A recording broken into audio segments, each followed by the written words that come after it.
What do you think of Lekompo? Some say it's the next in line, it being a cultural phenomenon. I mean, let me just give a shout out to Bacardi. It's the best genre in the world. Oh my goodness, just because you're from Pretoria. Yeah, they have no choice but to respond to culture. You have to respond to culture. How does culture and brands intersect? For me, culture and how I define culture is... And you are saying it's not that people don't love African brands. What? So then I say, maybe we should look at not necessarily made in, but made for. I got offered the job to come through to Universal and to be part of this new thing that they're launching. And I left my job. Hectic. Yeah. Just like I went back to the office and I resigned, yeah. Pat. It's Pat on brands. Watch how you branded, man. A pat on the back is a pat from the man. Let it be branded, man. A pat from the pat is a pat on the brand. If it's enormous. Hello, everybody. Welcome to yet another exciting episode of the Pat on Brands podcast with me, Pat Maslang. Pat. Yeah, man. This one took a while to happen. I've been courting this guy for a very long time to come through to the podcast. Interestingly, we speak on the phone almost on a weekly, but you never had time to come to the Pat on Brands podcast. Let's give him a slap. Tshepang Makofane. My man. Yeah, man. Yeah. How's it going? It's going well. What's going well? My son. Okay. My wife. Yeah. Life in general. Okay. Yeah, I think it's going well. You know, challenges are challenges. You just have to embrace challenges. Absolutely. Yeah. I think we wake up every day and ours is to solve. Absolutely. So yeah, so everything is going well. Talking about solving stuff, I mean, you are one of the finest brand strategists I know personally. Not the ones that I read about online. The ones that I know personally. Where does this brand thing come from? Sure. Tshepang Makofane. So brand and marketing, I think maybe there's a conversation again, like between brand and marketing, right? So I grew up, I guess my story is not unique. Like the older I get, the more I realize it's actually not unique. It's actually a very South African story. So growing up, I grew up in Soshanguve. Oh yeah? Mom and dad are professionals. Dad was a warden. Mom was a school teacher. Yes. And then... A proper middle class. Hence I'm saying it's not really unique, right? Like it's in the middle. Yeah? And then, living Kososha, but going to school in the suburbs. Then having this best of both worlds, right? Like, so you're exposed to Kasi during the day. And exactly. And then fast forward, then ended up at a very beautiful school called Pretoria Boys High. Oh yeah. And I think that's when my arty side came out, And I think that's one of the, like, I thank my parents a lot for allowing me that privilege of going to a school such as, because then I was not limited in my options. I could go into an art class, right? So I was good at art. Like I could draw, sketch, couple of things. Yeah. But then I think, back on my mind was med school was the thing. Oh. I think my aunt being a medical doctor. Yeah. And I think was one of those careers that everyone wants to be a doctor or lawyer and stuff, right? Got you. But then my art teacher, Mrs. Besaidonot, convinced me not to go to med school and to go to tax and study information design. Which was also like a shocking, remember she said she'll speak to my parents, if anything. Wow. I was like, hey man, okay. Then we walked to University of Pretoria, saw the final year exhibition. Oh my word. Then I was like blown. I was like, whatever this thing is, I want to do this. Right? And it was more design than anything else, actually. Cool. Enrolled, got in. And then the thing that was very tricky, I think my advantage and where maybe the brand thing or the strategy thing came in is that we got the same brief as a class, right? And I think there was like 40 of us in this program. We had the same brief, but I was always the one who came up with ideas. To a point where I was selling ideas to my classmates. Like, let me sell the concept. What? But my execution was bad. You're an agency. Yeah. But my execution was the worst in the world, right? Because I would stick to the same things like Helvetica, Yeah. Everything was black and white. And then I realized that my cheat sheet in a way is because of my experience of being in the middle, of having to catch a taxi to school, having to interact with different people from different walks of life, living that suburbs, Kasi. Yeah. And then when a brief is sent to us at school as a class project, my insights will be more richer than any other student. But I don't know what that was, to be honest, right? I was just solving the problem, getting 4 marks. If you knew that the things that you were sharing were based on insights, did the word insights even play in your head? No, it was Bupelo. It was life. It was life. It was what it was, right? Yeah. So it was my advantage is that, but if people catch the taxi like this or the bus like this or this and that, like, why do people wake up so early? It's so dark in the morning when people go walk to the bus stops. Can we create a light solution? It's like those type of things. But for me, it was more like everyday things. And I was just applying my mind to them, right? Got you. But only to find out that's something, that's insight. But that came later on. Yeah. And then, but yeah, the Soshanguve thing, we actually moved to Montana because I know some people will be like, but I knew you from suburbs. Yeah, okay, cool. Yeah. Like everyone has a story about Pumegas. Yeah. Okay. I started off Kokasi, but then I was in Soshanguve. Yeah. And then, but how I knew that was insights, we got this interesting brief, and actually that's what my first job. So at Tax, there was a company called Preckled. So what Preckled did is they would give Tax a brief, like almost like a real brief, like a real life. Yeah, a real life brief. I think we also had one here at UJ for our honors. We had Colgate giving us briefs, and we had to come up with a full-on campaign. We worked with their agency. Oh, nice. To produce the creative and then add. And in my year, our project won the best strategy. So yeah. Exactly. So the same thing happened to us. Prickled. Yeah. What did Prickled do? So Prickled were a digital solutions agency, but they didn't have creative in-house. All they did was strategy and dev, right? So when the brief came, all I had to do was come up with an idea, a concept, insights, research. And I was like, wow, I don't have to design. I don't have to switch on Photoshop. And I came out, I was second. Wow. And that got me an internship. And I went, and the offices were at 44 Stanley. Oh, the first time I went there, I had a proper shirt on, collared shirt. And I remember someone saying, we don't dress like this here. Oh, but in the short, people wearing shorts. I was like, what work is this? And I went home and I went to work in shorts. My mom was like, But I think for me, that was interesting to see that there was a career like this. Wow. And our friend Tebe, Kalafeng, who also played a big role because he was on the cover of Destiny Man, right? And then I started following his life because I knew what I wanted to do, but there was no example. And then I read about him, and then I met him. How did you meet him? It was a funny story. So I was interning already, but you get your internship job. So because I came second in the project, I got the job the year before graduation. In a way, it was like one of the prizes was you're gonna get an internship with us. So I got the internship, and then the day before my graduation, I went to Sandton City. Oh yeah. And I didn't have money for a proper suit for graduation. Yeah. And I opened an account for clothes. Yeah. So I went there in the morning. Which store? Edcon. Okay.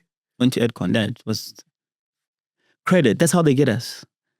So didn't have the money for the suit, but I wanted to look good, right? And then in the morning, I went to Sandton City, applied for the account. Yeah. It took them, I think, half the day to approve. Yeah. Then I got a call. I was at the office saying, hey, you got to approve. And I went to Sandton City. Yeah. And then, but Topshop was still in the country. And opposite Topshop, there are bathrooms. Yes, I remember. Yeah. At the bottom. Yeah, there were bathrooms there. And then, Lord behold, I walk in there, Mr. T is there. Yeah. And I was like, are you Tebe Kalafeng? He's like, no, I'm not Tshepang Makofane. Gotta get him on. I'm like, no, you are Tshepang Makofane. Yeah. Right. And then we walked out the bathroom. And then I think I told him about his life for like a good 10 minutes. Sure. So basically saying you are Tshepang because you did this, because I had studied him, because he was the example, right? Like, yeah, he was for many people, this is what I want to do. Yeah, he was the blueprint. Yeah. And I told my parents, and basically that's what convinced my parents, or there is something about this marketing thing can work. And here's Tshepang as proof. And I had never met him. And the day before graduation, I met him. Wow. And then I was so excited. I went on Twitter and I was like, yo, I met the legend himself. Blah, blah, blah. And then he sent me a DM saying, here's my number. Meet me Friday, 4:00, exclusive books. Heck. I was like, yo. And that's Tshepang for you. So random like that. And then I was there 4:00 Friday, Senton, Nelson Mandela Square, exclusive books. And funny enough, I showed up with a notebook and a pen, because I thought it was going to be a once-off, like a interview vibe, like, you know? Yeah. And then he's like, nah, put it away. Let's just talk. Wow. And then we've been talking ever since. Amazing. But then you ended up working for him. That was quite interesting as well. So I guess my career, right? So I was at Practical, like I said. Yeah. Then from Practical, I moved to Universal Music. It was quite a very interesting time at Universal, because they were trying to figure out the next phase. So it was, CDs were the thing at the time. And remember, like, both Top CD and Musica, those stores were closing, right? But that was the core of the business. So if you look at the trends, so physical was dying. Digital wasn't picking up as fast. And then there was this idea of what we call the new business, or like non-recording income. So that income streams. Exactly. So, but now that was all about brands. And me being a guy who was young, I always say I was cheap at the time. They brought me over. They're like, this. I mean, I got offered the job to come through to Universal and to be part of this new thing that they're launching called Universal Music for Brands. Like, help us try figure out other ways of making money. And I mean, from there, like, things like, we did a lot, like Beats by Dre, all those type of things, like things that were artist related, but not recording related. So like non-recording income. Then I moved to Universal. And then, I did my time at Universal, but again, I was still having the conversation with Mr. T, right? Like constantly like bouncing off ideas, And then, because I came in as a strategist, but then I was in entertainment. Then something interesting happened, and I'm going to name drop someone. And then Coca-Cola happened. So we were servicing Coca-Cola as Universal Music at the time. But remember, they had the name, the name campaign, but the first time. So that's the second time, but the first time it happened, they had always names, right? And it didn't have Tshepang. I'm kidding. Yeah, actually, they didn't have Tshepang. They had Tshepang, which I claimed. I was like, that's me. And then at the time when they had share name campaign, we pitched share lyrics as an example. So you'll have like a artist like a Taylor Swift or Justin Bieber, with like Baby Baby on the can, and so the next phase of that campaign was share lyrics, right? So globally, everyone was doing that, but South Africa, the name thing was so strong that I think they went 2 seasons with the same campaign. But eventually, we got into the room and we were trying to do the music thing here with Coke, like share music as opposed to share a name. But at the time, Coke was going through, that's when sugar tax was introduced in South Africa. When they reduced, remember the 500 ml to 440? But the price went up. Of course. And I remember going to the meeting to figure out the share music campaign, or we're pitching that idea. And Fetsi Mbele was the head of sponsorship, I think, at the time at Coke, turned around and said, because I was arguing that the issue is not the coolness of it. The issue is that there's been a shift in market. There's been all these things like the generation, and all these things, right? Because I was applying my strategic mind to this thing. That the solve is not necessarily on communication. The solve could be price, could be this, all these things. And he turned around and said, but you're here for music. Sure. I was like, I'm a strategist. Why am I limited to music? And I left my job. Hectic. Yeah. Just like I went back to the office and I resigned. Yeah. It's not plan, but anyway. But then I knew that I'm a strategist first. So music happened to be what I was doing at the time. But so wait, did it come off as a way of saying, you are here for music, what do you know about brand? That's how type of thing. And like that's how I took it. And I think he said more things after that. But for me, I highlighted that part. Yeah. And I was like, there's no way.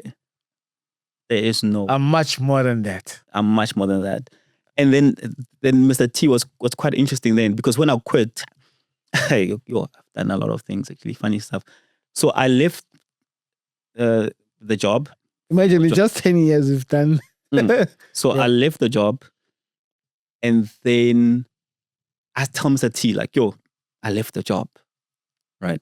Like, why? And I'm like, Mr. T, I left the job. But anyway, Mr. T always has ideas, right? Yeah. He's working on a project, so. And then Brand Africa introduced Brand Africa to me, like, can you then consult for us? Then I started consulting for them. And then he sends me to Race Corp for like a Lurie's breakfast at Race Corp. And there was a challenge at Race Corp. Then they said they're looking for some advertising company was presenting their creds. And someone in the room said, I wish I had found those people when they were young. And challenged the room and said, I've got 10,000 rand for anyone with a good idea. Then I raised my hand and said, I've got a good idea. Sure. And then from there, I started consulting for Race Corp because I had a good idea and Wow. And I pitched that idea. Yeah. And then I want to answer what Mr. Tina. Yeah. And then I started working with him like that. It was like constant, like getting small briefs from him, delivering on the briefs. And then next thing, hey, I'm working for Mr. T. So it was not a. You are at you're in Bryanston every day. Bryanston every day doing work. But I learned a lot. I learned a lot. I mean, he exposed me to, I guess, the continent. Yeah. I think he planted a seed about the love of the continent. I think that's and also the purpose. I think that's one thing that everyone who encounters him, leave with. True. The love and appreciation for the continent. Yeah. So we did that. And I think I never thought traveling Africa was cool until I met him. Yeah. I thought, going overseas and London. And in London. And that's the thing, because I think, the first part of my life working for like a global international company, like London and Paris were the headquarters. We did a lot in Europe, a lot in that space. Yeah. And when I started working with Brand Africa, then it literally ignited this thing in me about Africa and my passion for brands and about brands that work in Africa. So in a way, I thank Mr. Fezi at Coke for making that comment. Yeah. Because I would have probably, still been there. You still have been a music guy. Yeah. And then, But then from there, having worked with Mr. T, we worked on interesting projects, eh? In territories where I didn't even speak French. Wow. But I'll find myself in Abidjan or something, but speaking brands and building the continent, right? Yeah. You have a very interesting take when it comes to brands, just around, because obviously having worked on Brand Africa, you do know that for the past 10 years or so, African brands from an admiration perspective have been tinkering just below 20%, right? And you are saying it's not that people don't love African brands, but just to, and it's quite interesting, right? And I don't want to come across as I'm anti-African brands. No, I support African brands. But I think from a consumer point of view, and I think that's what we have to do as marketers or as brand builders, is that our responsibility should be for the consumer, right? And the consumer is quite simple, actually, right? It's they want a product that serves a purpose or serves a function. Like, what is that function that it's serving? Yeah. in most cases, when you're in the aisle at a store, I doubt that you buy something based on, is it made in Joburg or in Lagos or in Germany? You buy something that's going to serve a purpose at that time at the right price, right? Interesting. And for me, I always look at brands and say, brands that prosper, or for instance, if you look at that same study that you're referring to. Yeah. So what about the other 80% that consumers love or respond to, right? What is it that they're doing right? Yeah. And my argument has always been that these are brands that are built for Africa. So then I say, maybe we should look at not necessarily made in, but made for.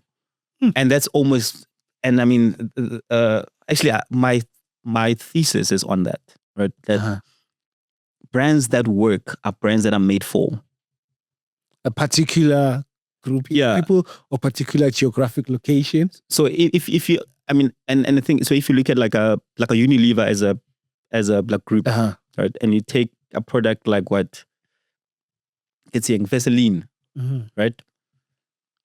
Vaseline is made for Africa, like to a point where you can even go into a debate with someone. Oh, what's Vaseline like South Africa, right? But it's because these brands are making products that are for, you know, or you take like a product like a Samsung as an example.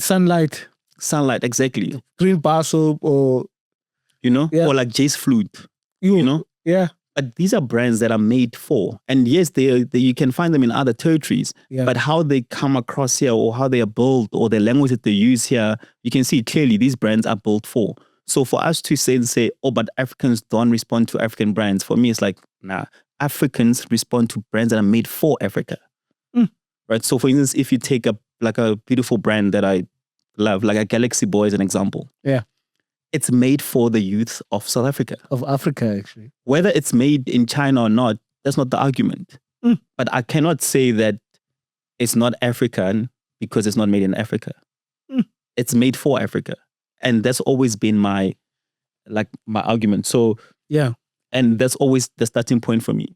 So that's my lens when it comes to like brands. Interesting stuff. And I mean, we also live in a world where and I'm a fan of globalization. Oh yeah? I think globalization is like, it's actually like a beautiful thing. It's like, I mean, the day after Freedom Day, if ever there was a gift, is for the borders to open, for us to be exposed to everything else, right? And in the times we live in, for me, is that we should push for brands that are made for, and not necessarily, because I think a cook is a cook by the cook. But growing up, seeing a spaza shop that says Makofane Spaza or Matlambu Spaza, right, with a Coke branding on it, or like you go to school and the like the flag post, whatever, the painted in Coca-Cola colors. These are brands that are responding to the needs of the people, right? So, and I think that's my argument when it comes to that. So, and I find it, I'd say, quite interesting. In that, like, for example, if you look at the Coke example, the boards that they put out of supermarkets or spaza shop, I mean, here is a global brand, headquartered in Atlanta, America. My man, that's far. But really is sort of responding to the environment in which it finds itself in a way that it doesn't even seem forceful. Exactly. Right. So, and I mean, it's a thing of, I mean, we joke around sometimes and we say it's mistaken identity of people mistaking brands, foreign brands, for being local. Yeah. And I think that's almost the like every brand wants to be there. Yeah, absolutely. If you listen, mistake me for being local. It's like Wimpy, for example. Wimpy is not a South African brand. Doesn't originate here. Yeah. But if you look at on the menu, I was actually quite surprised. In 2 years ago, they removed Americano off the menu and said it's Africano. Yeah. Actually, I was like, they were ahead of time. Yeah. With the whole Trump thing. As you know, in Canada, they removed Americano and they gave it a different name. Yeah. But here's a brand that's really sort of immersing itself in the environment that it operates in. and it's winning. Yeah, true. You And find a puri breakfast, for example, yeah, on the menu. I mean, like, look, I mean, we're name dropping brands because I mean, Heads on Brands, right? We on that show. But like McDonald's as an example. I mean, there's a thing now that they just did with the schools. Maybe it's the better example, but you can see they are lookalike. Like they're partnering with the Department of Education. They are closing a gap.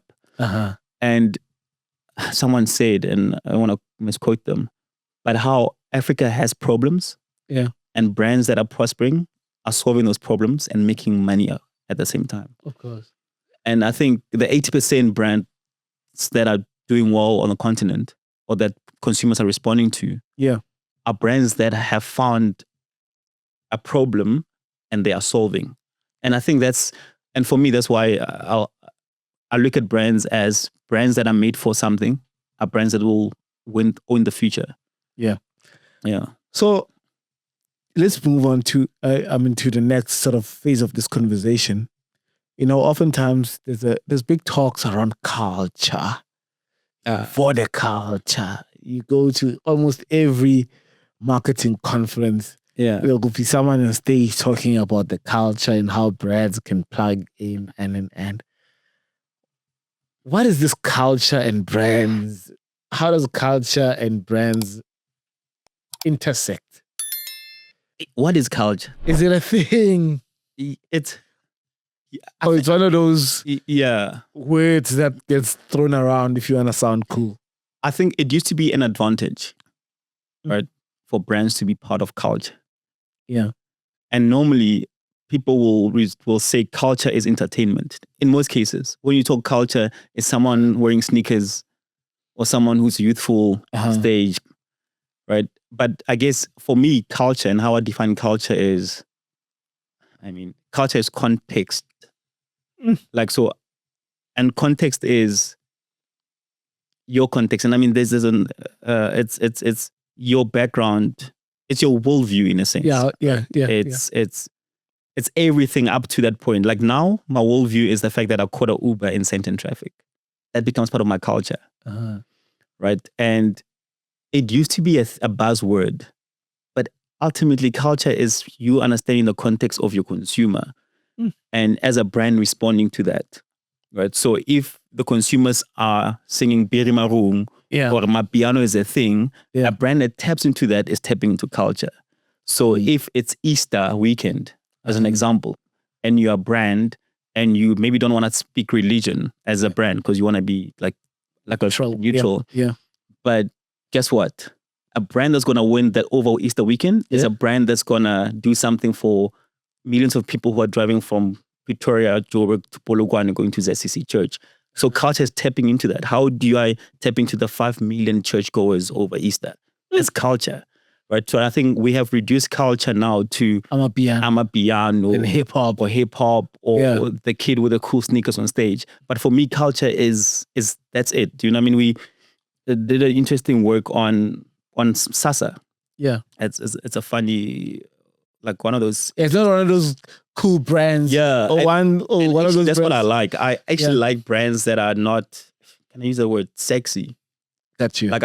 I'm passionate about those type of brands. Yeah. And I'm interested in people.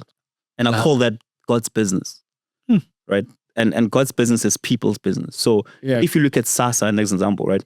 So if the brief is you need to convert X amount of people to the new Sasa card by X date, right? Yeah. And you're dealing with like masses of people. Majority of the people are like elderly.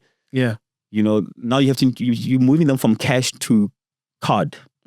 Right? Like, how do you tell a 70-year-old now that as from tomorrow, you're going to get your money on a card? On a card. That's crazy. Mind boggles there. But then, and I want to get back to the culture thing, and I want to like show you what culture is, and not necessarily I'm a piano all the time. Yeah.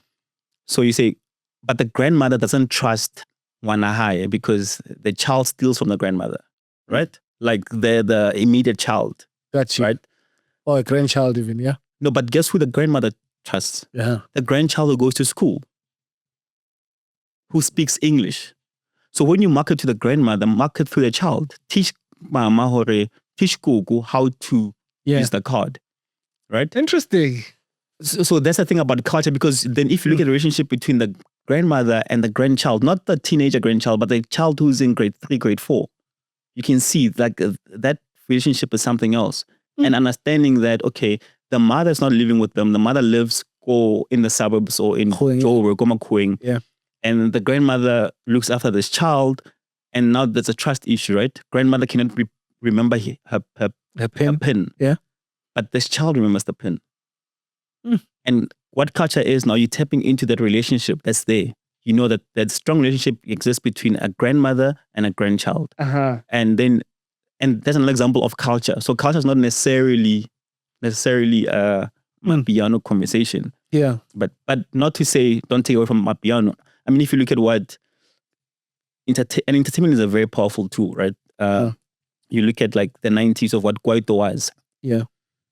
Right. I mean, if you look at even more Ikusheshe and stuff like this, like it comes from that era of and there's something there, you know, like the Ricky Rick African Bank partnership that happened. Yeah. And the thing about culture is it's almost like it creates like memorials or memories in time. So like nostalgia thing, you can always go back and be like, where were you when this happened? And I think that's the thing about culture. You can always reference culture and go to a particular point in time. Say, ish man, where were you when this was? Vavas J. You know? And I think that's and like maybe that's why it's limited to that entertainment or the day Sia lifted the trophy. But I think culture is more than that. I think culture for me is context, is everyday life. Yeah. And it's for us to almost identify what are those moments, like what are those cultural moments that we can tap into. Yeah. It's like that classic case study of Adidas and Run DMC. Oh, yeah. It was a moment in time. It was a moment in time. You know, and I guess... You had to be there. I guess that's also the case study that has been sort of told time and time again when it comes to the topic of culture, that now culture has become synonymous with entertainment and hip-hop in particular. So you say trust can't be marketed. In the end. Yeah. Trust can't be marketed. And that's actually more to a reference of the Sasa case, right? Of the relationship. Because we can I'm going to butcher this word, we can marketize the idea of go remember your pin. Remember your pin. Protect your pin. Yeah. Don't make your pin your birthday. But trust is what? When you speak to the young boy in the house. Because that happens, that you can't market that. That's there. It's natural. It's what it is. The trust is already existing. Just need them to convey the message. Yeah. So, I mean, another example of trust. Trust is a very interesting thing, right? There's a book by Muzi Kuzwayo. And then it says, what? Yeah. And loosely translated is a black man's medicine is white. Yeah, it's a white person, right? And it's like an example. So I love my grandmother. My grandmother's name was Joyce Ndlova. And Joyce Ndlova used to sell alcohol. Used to sell alcohol in Soshanguve.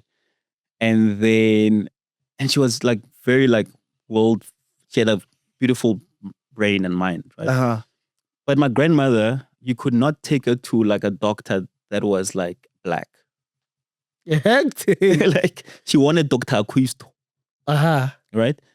But for me, the funny part, it might be funny. Yeah. But again, it goes back to trust that you can't market this thing. Like I can put myself on a billboard, you know, in a white thing, but you have to tap into understand why she refrains, because all the medical care that was from her was like from black nurses, right? Like that's who black people are reduced to just being nurses. The doctor must be white. Sure. So, but now as a marketer, how do you then play with that trust thing now? Which then it becomes a very interesting thing. And for me, and again, it's going back to context and culture, understanding what those trust moments are. Because the last thing you want to do as a marketer is to lie to people. Because you'll be found out very soon.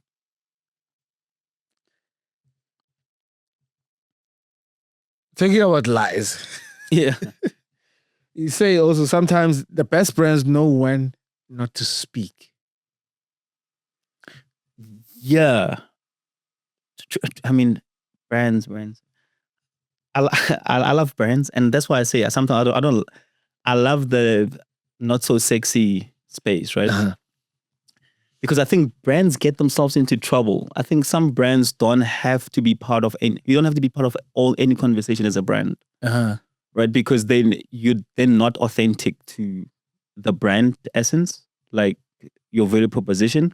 Because you speak because you have to speak. You don't have to. Yeah. And I think sometimes we overvalue or put too much value on brands themselves. Right? So, I mean, if you are a tomato sauce, yours is to make sure that my food is seasoned or there's a flavor in my food, right? Yours is not to get involved who's the president in the country. Like no one looks to you for an opinion. Right? Got you. And I think that's the thing about brands as well. For me, as a brands should care about what the consumers care about. Yeah. So as a consumer, my biggest worry now is who's picking up my child from school today, right? How am I gonna get through the month? But then a brand has to say, oh, but imagine a solution for working parents. How can we get kids from school for these parents who are always working and running around? Yeah, get them home safe. Yeah, and I mean, the solution could be as simple as an Uber for kids, whatever, right?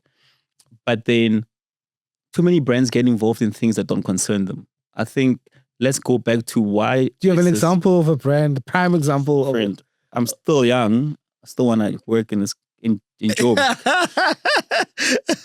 I mean, for instance, like brands that take sides, right? Like that take sides in like political spaces. Like they'll say, okay, we are for Pet Matlangu. And 2 years down the line, Pet Matlangu is no longer at the White House, They're somewhere else. And now they're like that brand.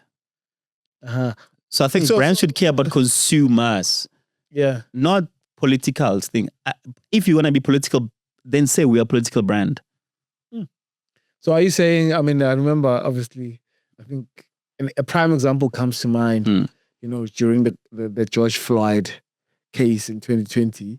Oh, yeah. Which really sort of gave birth to the Black Lives Matter movement. Sharp. Which then also gave birth to what is now a word that is no longer so popular, or concept rather, that's no longer as popular, of diversity, equity, and inclusion. 100%, yeah. 5 years later, when you use that phrase, it's almost like it's equivalent to you swearing. That's the most perfect example. And brands are told or are now refraining from you not only using that term, but also just being inclusive and equitable. I mean, that's a good example, right? But it shows you, again, like why brands need to be clear about what they do. Because DEE should not be a policy that's introduced by, like it should be something that we do as a brand. Like as Tshepang Cool Drink, we are for inclusivity. That's what we do. And that's what they stand for. Whether there's someone at the top or like, that's what we do. Yeah. And I think most brands, that's the thing, they go with the wind. Right? They go with the wind, whatever is trendy. And I think that's the other thing about culture though. So as much as I'm for culture and I love culture, and the whole thing about culture is culture can do that to most brands.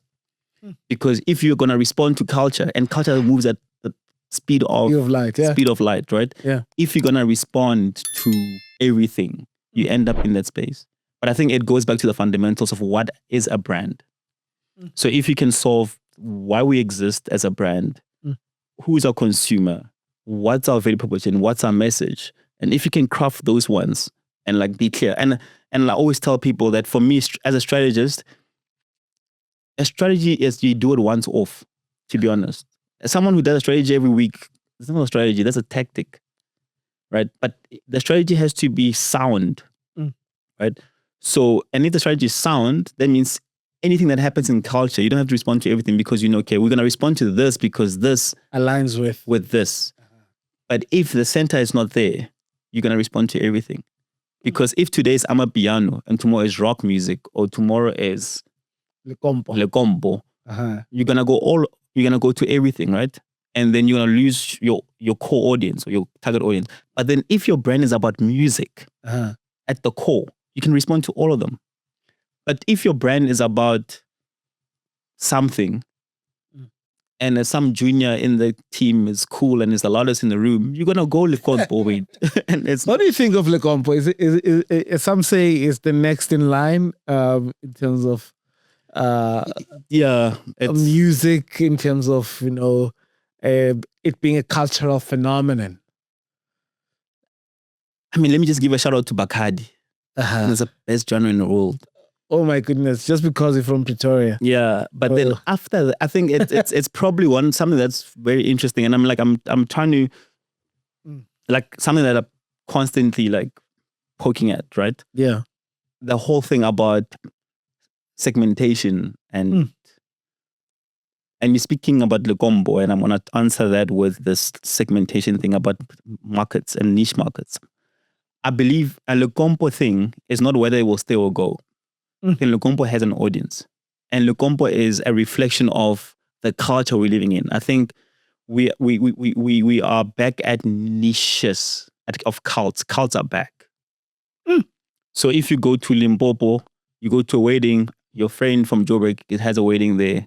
Yeah. And you've been listening to Amapiano, Calvo Momo for weeks. Yeah. And you're looking forward to listening to this. And you go there and you just hear Lekompo the entire weekend.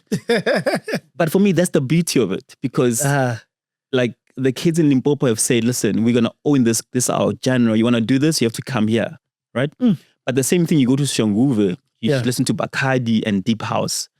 You go to the Val, same thing. Alex, same thing. Right? Yeah. And then, but the same thing, you can see it. Even what people are into, like pedal is a thing now. Yeah. Right? And when I play pedal?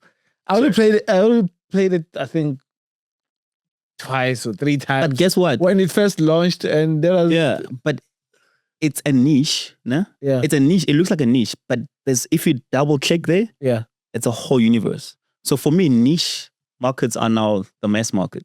And I think it's a good thing, especially from a culture point of view. If you want to do this right, you have to tap into it. And I mean, if the way you market to a niche audience is different to the way you market to a mass audience, right? A niche audience, you have to know by name, surname, car, ID. So now, number. Exactly. So now if you go to, I mean, there was like a Lekompo, a balcony thing in Joburg. So I hear, and it sold out within days or But they're all hours. just the same. So what we thought shabby shit was like an anomaly. But now you're like, hey man, everyone is like, you know? And did you go?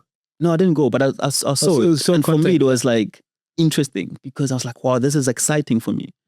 Because now everyone has a place all of a sudden in the world, right? And now you can see people are now owning their own narrative, their own story. Like they are no gatekeepers anymore. And I think these niche audiences are now coming up. So you go to Durban. I mean, then they have a GOM. Yeah.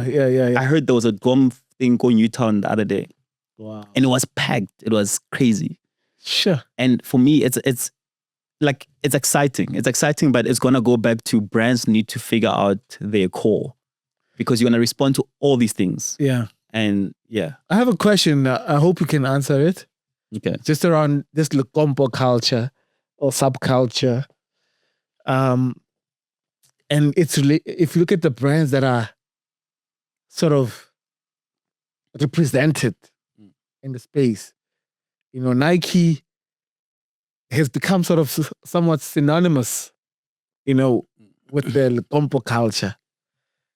Yet Nike has never ran a Lekompo campaign. But it's so plugged in that if you don't have that Nike glove or if you don't have that Nike sweater or Nike cap, Yeah. it's almost as if you're not part of the culture. Yeah, you can't be part of this. Like that's why I say I hope we have some sort of an answer or comment in this relation whereby a brand that didn't proactively even seek to fit into a particular culture, but that brand, I guess it even goes back to Run DMC and Adidas. True. Yeah. Because it was only after that Run DMC, that event where people took out the Adidas and put them in the skies and said, then Adidas woke up to the reality to say, hey, there's gold there. Yeah. But I think, to answer your question, it shows you that I think that's also, like, do brands create culture or do they follow culture? And if Nike was to create the culture, would people respond to it in the same way? Sure. Right? And now, I think it's one of those tensions of old. I think everyone will always, like, they're trying to figure it out. I'm sure even now they're probably aware of it, but it's like, how do you get it? Like Spara on a train. Yeah. Like you waiting for your moment, right? And they can come in, it could be too late. Wow. Like maybe they jump into the Lekompo thing and it's done. It's a done thing. The wave is already... And I think that's a challenge about culture. Sure. So it's a thing of, what was it in the 90s about the concentration of BMWs in Soweto and there was no dealership. Or they build, and there's countless examples. Like Maponya Mall used to have all these brands. I think they used to have an Ocean Basket or sushi store there. Yeah. And it didn't work. But if you look at the stats and the data about the amount of black people who consume sushi, it's a lot of people. Yeah. Then you go and open it, yeah, and they don't necessarily respond. So I think it's a challenge. Coffee, for instance. Like I love drinking coffee. I know you're a coffee snob. Yeah, I love my coffee. And some guy who's a barista at one of our local coffee shops, and what's that guy? Like he's from Mamelodi. So I was asking him, like, so why don't you like do this thing? He's so good at this thing. Yeah, like why? And he's like, bro, we've tried it. People say it's bitter. The same people, and the stats are funny. The same people are the same people who drink it in the suburbs. Like the taste changed. It tastes different. It didn't change in the verbs, eh? But I think that's one of the responsibilities as marketers, as consultants, as people who give recommendations to these brands is that maybe we shouldn't be part of. Maybe Nike shouldn't be part of it. Maybe it's fine like that. Because now we're saying, they're giving Nike publicity. Maybe Nike shouldn't be there. Right? But look, they gave Tyler ambassadorship, but Tyler never wore Nike. But I say they should be part of it. Shabashit should be the ambassador for Nike because he's always rocking Nike. Exactly. From top to bottom, even the school bag, the backpack. And maybe it's working because for him, it's aspirational. And what makes Nike for that particular audience or niche is because it's aspirational. As soon as it becomes accessible, it's no longer Nike. It's no longer... Nike you have to save up for, right? Like those sneakers for $3,000, whatever, they probably save up for it. Oh. So when I'm rocking them, it's like, that's my pride and joy. Like I passed matric, or I did well, or I did this for this pair of shoes. Yeah. So once you make it accessible, it's like, but I think it's a question. That's what culture is. There's a lot of examples like that, eh? Sure. There's a lot of examples like that. So this culture thing is not too clear. It's not a straight line. It's got too many twists and turns. Yeah. It's complex, it's entangled. And it's up to you as a marketer to really... Yeah. And I guess maybe to back to your question, whether should brands be creating culture or be jumping on culture? Yeah. I don't know that. I guess that's the answer. We should work hard. I think it's a big question actually. Yeah. Should they or shouldn't they jump on it? And I mean, do you know of any brands that have been successful at creating a culture? I mean, Stanley Cup is like one of those random ones. But also it was by accident. Like in the right hands, right time. Yeah. I mean, like I saw like Sambas and remember how Stanley, Sambas. I mean, if you look at the Stanley, how it really sort of took off when it was also by accident, literally, when that car caught fire. Oh, and it didn't burn. And it didn't burn. And I think it had a ice cold liquids inside. Oh, yeah. And the whole car caught fire and it burnt a bit and it was still content of it was still intact. Yeah. And that's when then the CMO responded to that lady, say, we'll buy you a new car and we'll give you some supplies of Stanley. And it really, that response, just, So what do you, so we must burn cars? But that's the thing about it. It's one, but I think what's beautiful about the story, is the brand recognizing that opportunity. Absolutely. And like it didn't go to waste. That moment didn't go to waste. And I think as brand builders, we should listen more. We should make it a point to listen. Right? Yeah. So the people that are in the client side at working for the brands or the agencies, it should be the thing to listen. And I don't think we listen enough. And we don't listen enough. I challenge brand builders. I think a very good example locally, if you look at the KFC wedding. Yeah. But someone should have owned it. KFC owned it. Yeah. That's why it's the KFC wedding.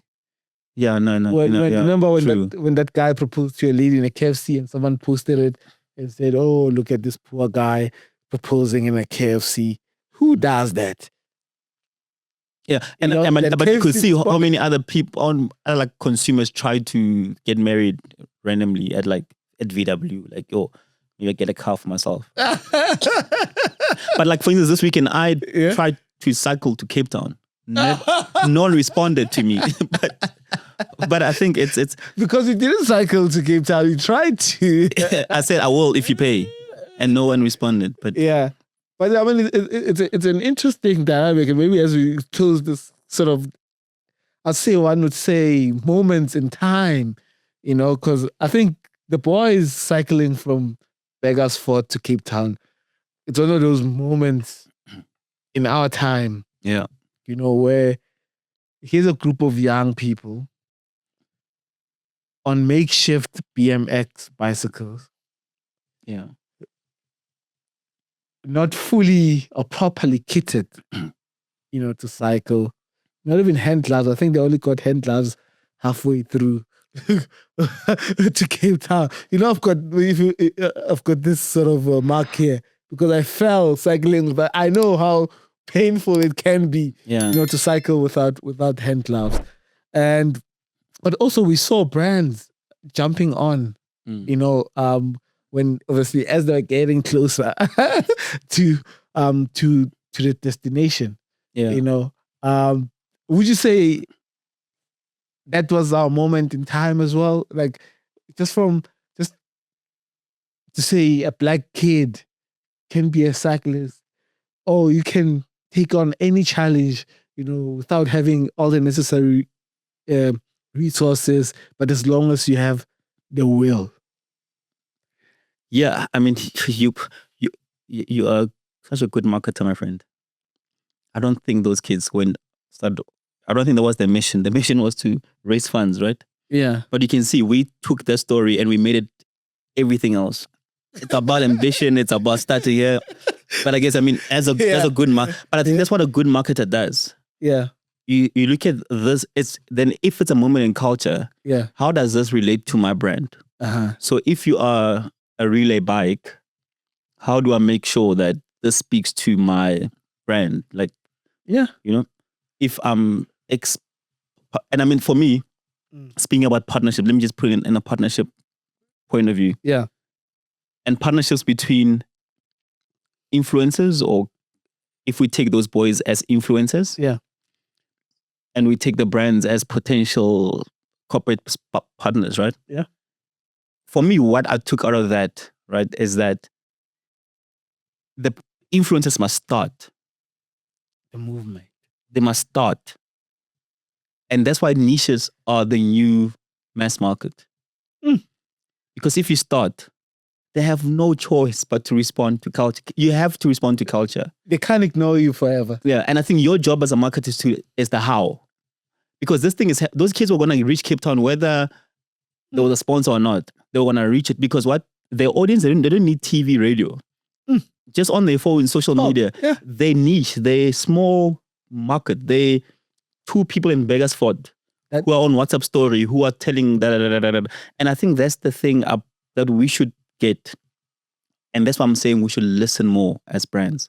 We should listen. It should be a thing. Actually, what we must challenge people in our organizations, in our teams, almost like a daily thing, because culture happens that quick. What are you listening to, or what have you heard today? It should be a basic. I mean, I always try to challenge my team as well to say, because if you say you are on the pulse, you know, as a platform, particularly from a pedal press perspective, you need to be listening. You need to be seeing what sort of is happening in the market. But I was really surprised because there are some brands that I would have thought, you know, damn, here's a story for them that they can literally ride on. Yeah. When it comes to these youngsters, you know, and their ambition and their mission. And I mean, I saw, you know, obviously everybody it became like Christmas for them. Yeah. You know, in a way that people started coming up, we're gonna gift you with this, you know, and my worry now, obviously, is that if these kids, because you can tell by virtue of them having started that journey, these are ambitious people. Sure. They're very ambitious and they are determined. So if they don't have the next big challenge, it might just, you know what I mean, sort of. But you see now, you expect too much from brands. Like, you expect way too much from brands, right? And I think that's always been a thing, because I mean, currently I do partnerships. Yeah. Right. So I head up. So I'm back at Universal. So I'm like the head of brand partnerships at Universal. And it's always like interesting to see that, you know, we're doing partnerships between artists and brands and artists and stuff. Yeah. And then at times, whose agenda is it that we're trying to fulfill here? Is it the artist's agenda that they want a sponsor? Or is the brand's agenda that says we want to be part of this thing?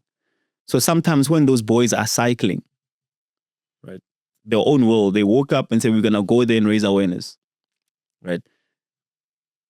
What they do after that, whose responsibility is that? Is it the brand's responsibility, or is it their responsibility? I don't think it's a responsibility thing.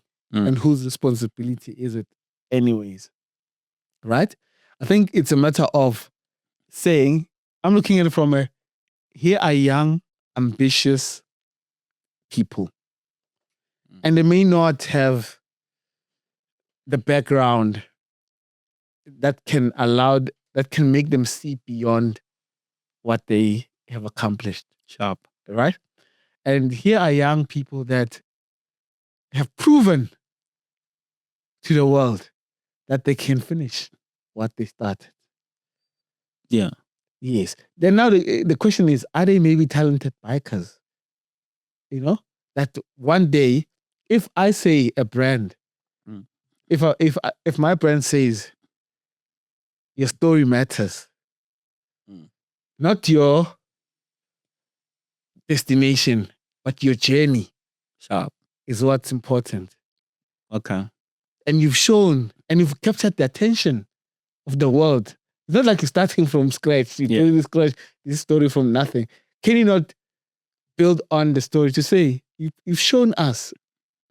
And I guess maybe that's the travesty of being a young, black, ambitious person in South Africa that you have to perpetually prove yourself that you can do great things, which it's also a topic for another day because it almost you're in this perpetual cycle of having to prove yourself time and time again before you are seen to be worth yourself. Or does it have to take the NPO division of Tour de France and say, we're going to bring these kids to come do Tour de France in France?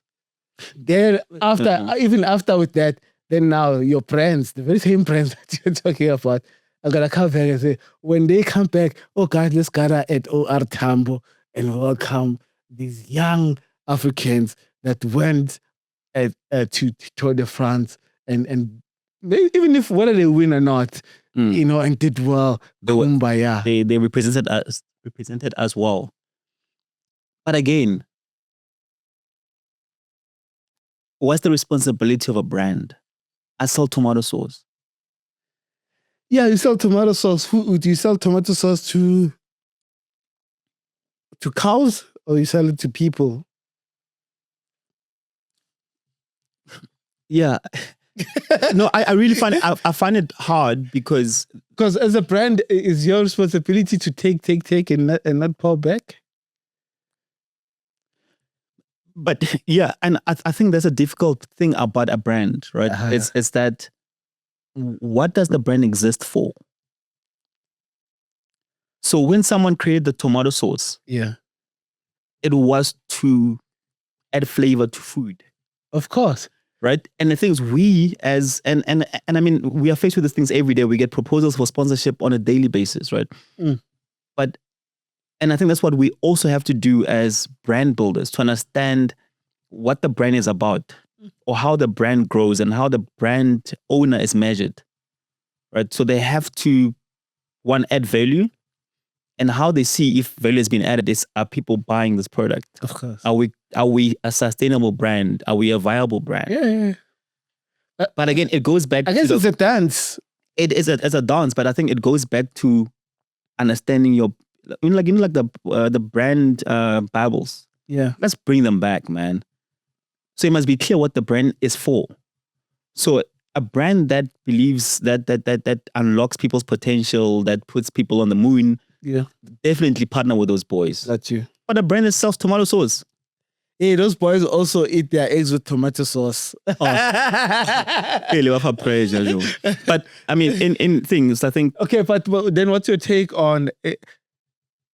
So brands can have some sort of, they call it license to trade. Like it's mostly prevalent in alcohol, in mining.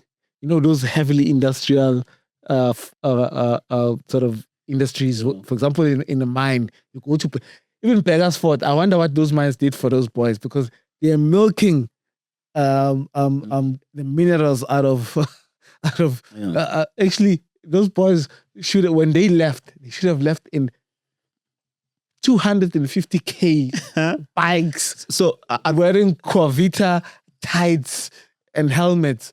Yeah, because that's how rich mining companies are. Begasford is in terms of minerals. But anyways, that's a topic for another day. So what's your take on social responsibility as we close? I think brands, and like I said, once you deal with people, you're in God's business, right? And the consumers are God's people. So you have to be responsible as a business, but it has to be aligned to your core. And for me, I would rather have a brand that's in finance, and they helping people become better at finance. Mm-hmm. So whether it's like how are we gonna help South Africans create generational wealth? Like if you are in a, let's say, sporting field or equipment, how do we produce the next big thing? And for me, social responsibility should not be a tick box exercise. It should be something that's almost weaved into the brand. Mm-hmm. Like everyone from receptionist to the CEO, they should know exactly what this brand is about. Because in most cases, you'll find you'll drive past like a home of elderly people or and they'll see a board sponsored by so and so or brought to you by so and so. Yeah. And one wonders is there real impact there? And maybe because it's not aligned to the brand, that's why it becomes a tick. It becomes a tick box exercise. Yeah. But as soon as it becomes the best social responsibility for me is things that I can't even tell if they're social or not. Right? For me, that's the best social responsibility. A coffee brand that farms fair trade. That's looks after the farmers. Exactly. So you don't even question the bean growers. You don't even know where does it stop, where does it end. But that's the best social responsibility that there is. A brand that sells energy drinks but invests in skate parks in Kasi and people are skateboarding, and that's the best way of doing it. But a brand that just puts up a billboard and donates a check, for me, that's a brand that's in education, but has products that are education related and textbooks and and for me that's the best social responsibility. So I'm for it. I believe in it. It must just be part of your brand. It must not be a cost exercise. Not cost, tick box exercise. Yeah. All right, before we close, since we're a brand man, let's see how well you're gonna do on the Pattern Brands quiz. 5 questions. If you get a question right, you get a pat. And if you don't, you get a slap.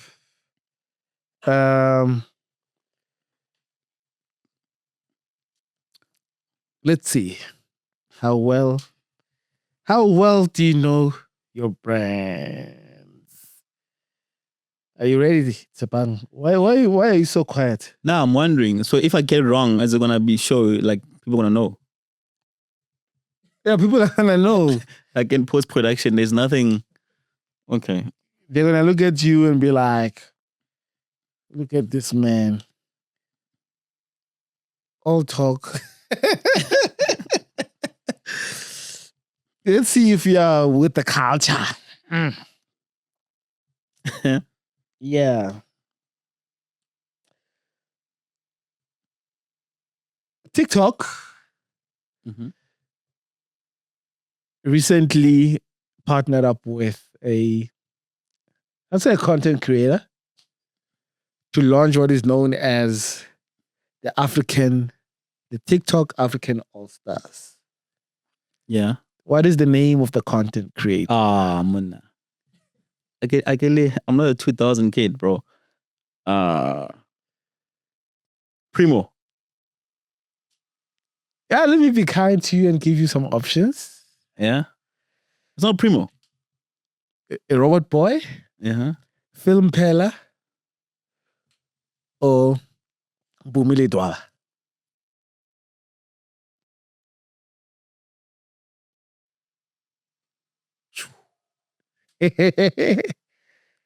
I'm Bumile Dwala. Ish. Road boy. You get a slap, my brother. Okay. It's Film Pella. But isn't he big on Twitter? He is. He does reviews like what's happening, industry news. Yeah, he does. Yeah, but is he an influencer? Yeah, he's a content creator. Oh, okay. I thought he's more like a... obviously, a commentator. Yeah. Commentator. Okay. So he partnered up with TikTok Nice. to bring the TikTok African All-Stars. All right, let's see. What did I say about culture? It's not about entertainment. Got you. Yeah.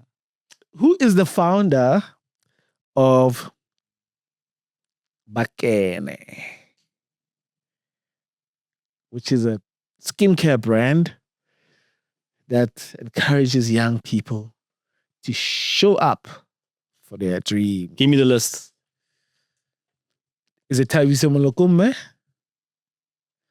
Colin Limawane, or Bredo Shadow? These are Pedon Brands, Yoba people, ne? These are former winners. He's an actor. Then there's the guy there. Which one? Brad. Brad Oshiro. Come on, happy. Give me the list. Is it Thabisa Molokume? Colin Lemawane? Tabis. It's Thabisa. Yeah. Are you sure? Yeah. Okay, you get a pen.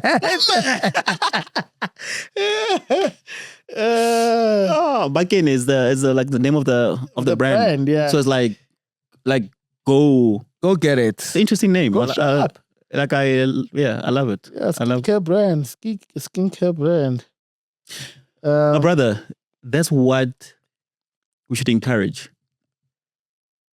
What? Not this thing of made in, but made for. So that's that person is responding to like the South African, the African audience. And he's speaking to the confidence part. Absolutely. And I'm sure he understands the skin as well, because we have different skin.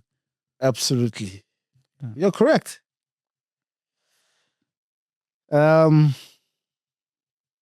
Which Chinese brand, automobile brand, owns Volvo? If it's not Tata. Chinese. Give you brand. Chinese. Is it GWM? Yeah. BYD? Or Geely's? It sounds between Geely's and GW. Intertwine, ne? I know. I don't know. It's GW. Let's try GW. No, it's Geely, ne? Geely, yeah. Geely. Just cut that part. Geely. Geely. Okay. You see, that's why you must follow Pedon Brands, because you'll be on the pause. What is MTN's new brand positioning? The new one from Saatchi. I love that ad. That's the other thing we should have spoken about, my friend. We should bring back ads. No, we'll talk about it some other day. Big productions. Budgets. But this, the marketing budget is shrinking. But anyways. Nah, guys, I love what Saatchi, shout out to Saatchi. Yeah. For doing that ad. Like telecommunication ads are what most of us looked forward to, actually. Absolutely. And once we were here, we were told about TikTok and like Instagram. Yeah. No, we must bring back those things. It's yeah. Okay. Someone is passionate about ads. What are we doing today? Today we make moves for the future. Today we make moves. You get a pat. You know why? Yeah. You know why? Why? Because of the piece. You got? Because of the cheese boy. Of the ad. Got you. Please bring it back. Today we make moves. Okay, last question. Let's look at this one. Let's see if you know. Which marketer is on the cover of the latest issue of Fast Company?